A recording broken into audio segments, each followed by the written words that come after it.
বুথেই বাজিমাতের চাবিকাঠি ২৬-এর লোকে বুথে নজর তৃণমূলের বৈঠকে সভায় মন জয়ের কৌশল বুথে বুথে সভার নির্দেশ তৃণমূল নেতৃত্বের সপ্তাহে অন্তত ৩টি সভার নির্দেশ বুথেই বাজিমাতের চাবিকাঠি ২৬-এর লক্ষ্যে বুথে নজর তৃণমূলের বৈঠকি সভায় মন জয়ের কৌশল।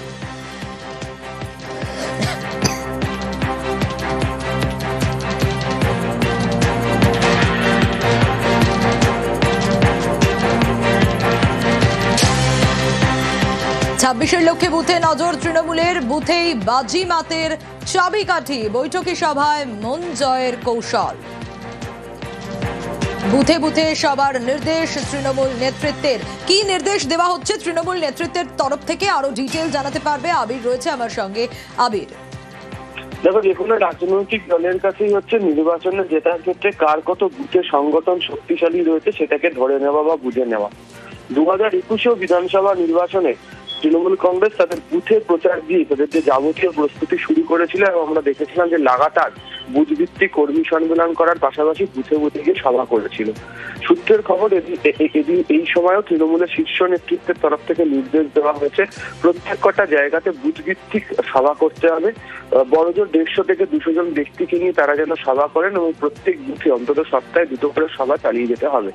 লোকসভা নির্বাচনের প্রেক্ষিতে দেখতে পাওয়া গিয়েছে রাজ্যের প্রায় 20,000-এর কাছাকাছি বুথ রয়েছে যেখানে তৃণমূল কংগ্রেসের ফল খারাপ এবং রাজ্যের প্রায় যে 81,000-এর কাছাকাছি যে বুথ রয়েছে সেই জায়গাগুলোর প্রত্যেক কটাতেই বিভিন্ন ধরনের বৈশিষ্ট্য রয়েছে, ফলে সেইগুলোকে মাথায় রেখে যেন প্রচার করা হয়। বুথে প্রচারের ক্ষেত্রে দুটো বিষয়ে জোর দেওয়া হয়েছে। এক, যে প্রচুর মানুষ রয়েছেন যারা কেন্দ্রীয় যারা 100 দিনের কাজের টাকা তারা পাননি, আবাসের টাকা কেন্দ্রের তরফ থেকে পাননি, রাজ্য তাদেরকে টাকা দিয়েছে, সেই বিষয় নিয়ে বঞ্চনার বিষয়ে প্রচার করতে বলা হয়েছে এবং বুথ ভিত্তিক বিভিন্ন জায়গা থেকে রাজ্য সরকার কি করেছে তাদের জন্য সেই প্রাপ্যের বিষয়টিকে তুলে ধরা হয়েছে। এবং তুমি জানো যে কিছুদিন আগেই যখন তৃণমূল কংগ্রেসের একটি প্রতিনিধি দল নির্বাচন কমিশনে গিয়েছিল তখন তারা উল্লেখ করেছিল যে প্রত্যেক বুথ থেকে প্রায় 150 থেকে 200 জনের নাম বাদ দেওয়ার চক্রান্ত চলছে। ফলে এই ধরনের যখনই সভা করা হবে তখনই যদি বুথের কারা ভোটার কারা সেখানে থাকেন সেই বিষয়ে একটা সম্যক ধারণা সেই রাজনৈতিক দলের কাছে চলে আসবে। ফলে দুটো দিক থেকেই বুথ ভিত্তিক ছোট সভা করে জনসংযোগ এবং তাদের যে রাজনৈতিক যে কার্যাবলী সেটাকে পূরণ করতে চাইছে তৃণমূল কংগ্রেস। বেশ,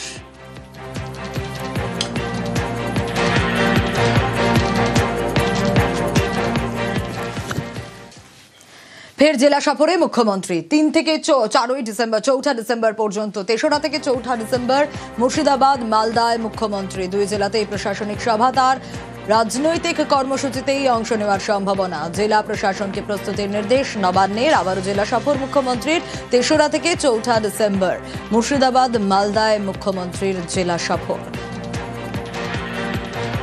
পশ্চিমবঙ্গে এসআইআরের কাজে নজরদারি। এবার রাজ্যে এসে নজরদারি চালাবেন ভিন রাজ্যের 3 অফিসার। বেনজির সিদ্ধান্ত নির্বাচন কমিশনের, আর এ নিয়েই রাজনীতির হাওয়া গরম।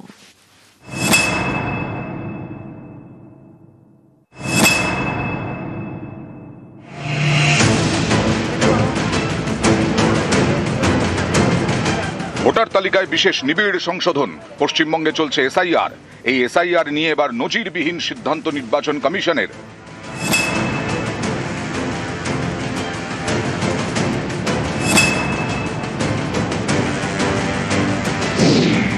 ভিন রাজ্য থেকে পশ্চিমবঙ্গে পাঠানো হচ্ছে কমিশনের 3 অফিসারকে। প্রিন্সিপাল সেক্রেটারি এবং আন্ডার সেক্রেটারির পদমর্যাদা 3 অফিসার। পশ্চিমবঙ্গের মুখ্য নির্বাচনী আধিকারিকের দফতরে বসে এই 3 অফিসার কাজ করবেন। এ রাজ্যে এসআইআর কাজকর্মের ওপর নজরদারি চালাবেন। প্রয়োজনে জেলায় জেলায় যাবেন ভিন রাজ্যের 3 অফিসার।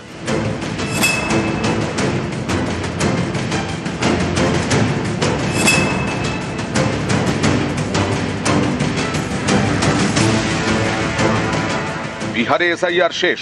পশ্চিমবঙ্গ সহ 12 রাজ্যে এখনো চলছে।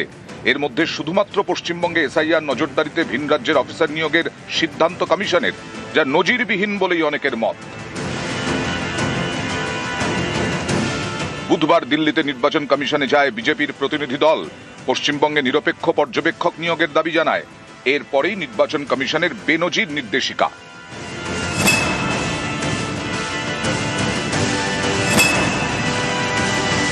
हमने इलेक्शन कमीशन से ये भी आग्रह किया है कि AEROs और EROs SDO लेवल के अधिकारी होने चाहिए। ममता बनर्जी की सरकार ने निचले स्तर के अधिकारियों को इन महत्वपूर्ण पदों पर नियुक्त करने का काम किया है ताकि उन पर दबाव बनाया जा सके। ये भी दरख्वास्त करी है कि वो तुरंत इंडिपेंडेंट ऑब्जर्वर्स नियुक्त करें जो जिले के स्तर पर वोटर रोल बनाने की काम को ओवरसी करें और प्रदेश के स्तर पर भी इन ऑब्जर्वर्स की नियुक्ति होनी चाहिए। এটা তো আগে থেকে ঠিক করা যে তিনজন আধিকারিক তারা কোথা থেকে আসলো, কোন জায়গা থেকে এবং তারা আগে কি পোস্টে ছিল একটু ভালো করে খবর নিয়ে নিন, তাহলেই দেখবেন যে কিভাবে বিজেপি গ্রাস করেছে নির্বাচন কমিশনকে। রাজ্যের মুখ্য নির্বাচনী আধিকারিকের দপ্তরে একাধিক অফিসার রয়েছেন, তারপরেও এই তিনজন অফিসার কাজ করবেন সিওর তত্ত্বাবধানে থেকেই। আর একে কেন্দ্র করেই রাজনৈতিক সুর চড়াচ্ছে তৃণমূল কংগ্রেস। অন্যদিকে আবার বিজেপিও পাল্টা দাবি করছে। ফলত সব মিলিয়ে কেন এসআইআর প্রক্রিয়া চলাকালীন জাতীয় নির্বাচন কমিশনের তরফে নজিরবিহীনভাবে এই আধিকারিকদের পাঠানো হচ্ছে তা নিয়ে উঠছে প্রশ্ন। ক্যামেরায় খোকন দাসের সঙ্গে সোমরাজ বন্দ্যোপাধ্যায়, নিউজ 18 বাংলা, কলকাতা। মিথ্যে প্রচারে বাঙালি খেদানোর অভিযোগ। ভিন রাজ্যে কি ব্যবসা করতে পারবেন না বাঙালিরা? দীঘায় নাকি ওড়িশার ব্যবসায়ীদের ব্যবসা করতে দেওয়া হচ্ছে না, এই অভিযোগে ওড়িশার চন্দনেশ্বরে বাঙালি ব্যবসায়ীদের হুমকি ওড়িশাবাসীর। ব্যবসা গোটাতে 3 দিনের ডেডলাইন।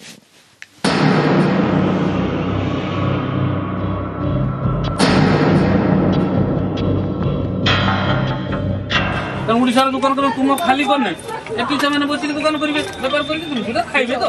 তেমন এ বাবদের কথাটা যাই তাকে তোমার সেই নেতা আমাকে বলে পচার জায়গা মাগি দিও, এবং জায়গা ফাঁকা করে দিলে সেই জায়গায় যাই বসিব। 3 দিন সময় দেওয়া সাঙ্গে সাঙ্গে তো হবনি। তো বেঙ্গলে আমি 150 টাকা উঠে দিয়েছেন দোকান, বুঝলো না? তাহলে নেতা মানে কয়েকদিন পঠাইছেন, তোমার তুমি চন্দ্রেশ্বর দোকান করো।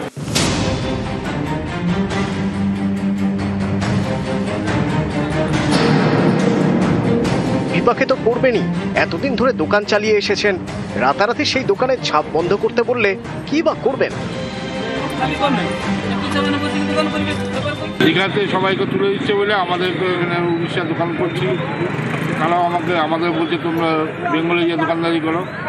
হ্যাঁ, নাহলে ওখানকার লোক আমাদেরকে তুলে দিচ্ছে, তাহলে তোমরা কেন এখানে দোকানদারি করো, এই হচ্ছে।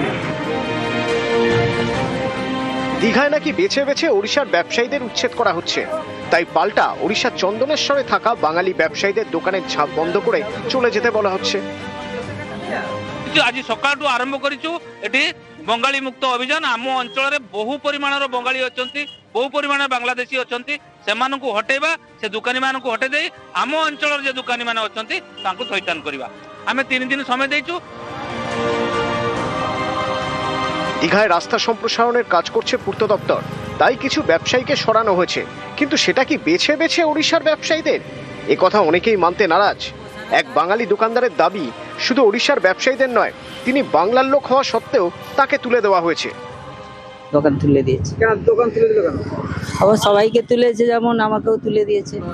না সবাইকে তুলে দিয়েছে, কোনো বেচে সবাইকে তুলেছে, কোনো বেচে তুলেনি। এখানে দোকান তুলছে প্রশাসনের পক্ষ থেকে, সেখানে শুধু উড়িষ্যার লোককে তুলছে? না উড়িষ্যার থেকে নিয়ে সবাইকে তুলছে, যে অসুবিধা হলে সবাইকে তোলাচ্ছে। বেছে বেছে কি ওড়িশার ব্যবসায়ীদের উচ্ছেদ? এই তত্ত্ব উড়িয়ে দিয়েছে স্থানীয় প্রশাসনও। সম্পূর্ণ অসত্য কথা। কোনো বাঙালি, কোনো আজকে উড়িষ্যার মানুষ হোক বা বহিরাগত কেউ হোক, সর্বশ্রেণীর মানুষকে ফুটপাথ ছেড়ে রাস্তা সম্প্রসারণের জন্য কাজ চলছে। এখানে কোনো উড়িষ্যার লোককে তোলা হয়নি বা কাউকে ব্যক্তিগতভাবে কোনো রাজ্যের মানুষের প্রতি আমাদের পশ্চিমবাংলা সরকারের এই ধরনের উদ্দেশ্য বা উদ্যোগ কোনো নেই। এ নিয়ে শুরু হয়েছে রাজনৈতিক চাপানুতরও।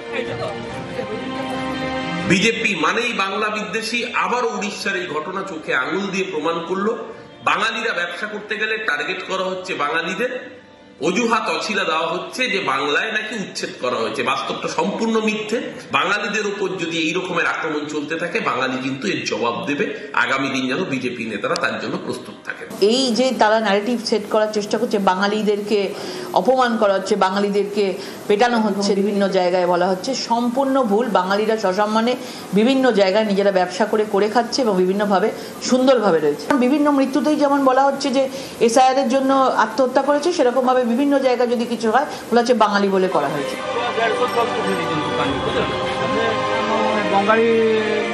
নিউজ 18 বাংলা। রাজ্যসভায় বন্দে মাতারম জয় হিন্দে না, সংসদের উচ্চকক্ষে এরকম কোনো স্লোগান তোলা যাবে না। গতবারের মতো এবারও নির্দেশিকা জারি করা হয়েছে, যার প্রতিবাদে সরব মমতা বন্দ্যোপাধ্যায়। জয় হিন্দ বলা যাবে না সংসদে, বন্দে মাতরম বলা যাবে না। বন্দে মাতরম তো ন্যাশনাল সং, আমাদের সবার স্লোগান তো বন্দে মাতরম। যারা স্বাধীনতা আন্দোলন করেছিলেন তাদের স্লোগান ছিল বন্দে মাতরম। কি করে ভুলে যাচ্ছে? তার মানে কি বাংলার आइडेंटिटी नष्ट करते चाहे? वंदे मातरम कहते हैं, ये हमारा आजादी का स्लोगन है, नेशनल सॉन्ग है।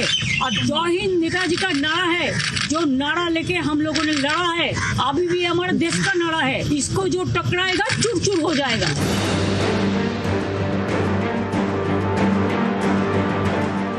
অধিবেশনে কি কি করা যাবে এবং কি কি করা যাবে না 2024 সালে এ নিয়ে বলা হয়। রাজ্যসভায় ধন্যবাদ, আপনাকে ধন্যবাদ, জয় হিন্দ, বন্দে মাতরম বা এই ধরনের কোনো স্লোগান তোলা যাবে না। 2024-এর পর 2025 সালের 24শে নভেম্বর ফের একই নির্দেশিকা জারি করেছে রাজ্যসভা। জয় হিন্দ বলা যাবে না সংসদে, বন্দে মাতরম বলা যাবে না। বন্দে মাতরম তো ন্যাশনাল সং, আমাদের সবার স্লোগান তো বন্দে মাতরম। যারা স্বাধীনতা আন্দোলন করেছিলেন তাদের স্লোগান ছিল বন্দে মাতরম। কি করে ভুলে যাচ্ছে? তার মানে কি বাংলার আইডেন্টিটি নষ্ট করতে চায়? বঙ্কিমচন্দ্র চট্টোপাধ্যায়ের লেখা বন্দে মাতরম, নেতাজি সুভাষচন্দ্র বসুর ইন্ডিয়ান ন্যাশনাল আর্মির স্লোগান ছিল জয় হিন্দ। এই দুই স্লোগানে গলা ফাটিয়ে দেশের স্বাধীনতার জন্য অনেকে প্রাণ দিয়েছেন। আজও এই দুই স্লোগান ঘিরে দেশ জুড়ে আবেগ। দলমত নির্বিশেষে অনেকেই এই স্লোগানে সুর চড়ান, কিন্তু সংসদের উচ্চকক্ষে সেই বন্দে মাতরম এবং জয় হিন্দ প্রাপ্ত। এর প্রতিবাদে 26শে নভেম্বর সংবিধান দিবসে চড়া সুর মমতা বন্দ্যোপাধ্যায়ের। वंदे मातरम कहते हैं, ये हमारा आजादी का स्लोगन है, नेशनल सॉन्ग है। और जय हिंद नेताजी का नारा है, जो नारा लेके हम लोगों ने लड़ा है, अभी भी हमारे देश का नारा है। इसको जो टकराएगा चूर चूर हो जाएगा। নিউজ 18 বাংলা।